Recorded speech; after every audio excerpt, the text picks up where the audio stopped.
દર્શક મિત્રો, હું છું પરમાર અનુષા. તમે જોઈ રહ્યા છો લોક સામના ન્યૂઝ. તો જોઈએ આજના સમાચાર ભાવનગરથી અમારા રિપોર્ટર ગૌતમ બારૈયા સાથે. ભાવનગર શહેરના કુંભારવાડા વિસ્તારમાં ટ્રાફિકની ગંભીર સમસ્યા સામે આવી છે. છેલ્લા લગભગ 30 મિનિટથી રેલવે ફાટક બંધ રહેતા રોડ પર વાહનોની લાંબી કતારો લાગી ગઈ હતી અને ટ્રાફિક જામના દ્રશ્યો સર્જાયા હતા. ફાટક લાંબા સમય સુધી બંધ રહેતા વાહન ચાલકો અને સ્થાનિક લોકોમાં ભારે રોષ જોવા મળ્યો હતો. અંડરબ્રિજની રિનોવેશન કામગીરીના કારણે સર્જાયેલી આ સ્થિતિમાં લોકો કંટાળીને સતત હોર્ન વગાડી પોતાનો વિરોધ નોંધાવી રહ્યા હતા.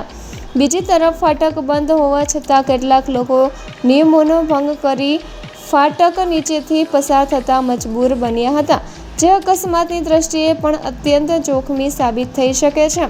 સ્થાનિકો દ્વારા તંત્ર સમક્ષ ટ્રાફિક સમસ્યાનું તાત્કાલિક નિરાકરણ લાવવાની માંગ ઉઠાવવામાં આવી છે. જોઈએ કુંભારવાડા વિસ્તારમાં સર્જાયેલા ટ્રાફિક જામના આ દ્રશ્યો. બોલો બેન, તમારું નામ? પબ્લિક હેરાન થાય છે. એક પુલ હતો એ બંધ કરી દીધો, આ નકામો ફાટક છે, આને બંધ કરી દો ને કાં તો રસ્તો કરી દો. કેટલી વારથી બંધ છે? 1 કલાકથી બંધ છે. અહીંયા પબ્લિક હેરાન થતું હોય, કોકને ઘરે જવાનું હોય, મા બેન ઊભી હોય, અહીંયા ઊભું રહેવાનું 1 કલાક સુધી. દવાખાનાની ગાડીઓ આવે. કેટલી વાર આ કેટલું બને છે આખી દીમાં?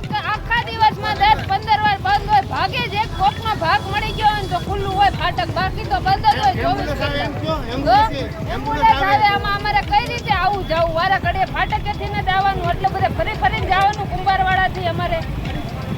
તો ફરી મળીશું એક નવા સમાચાર સાથે. ત્યાં સુધી જોતા રહો લોક સામના ન્યૂઝ.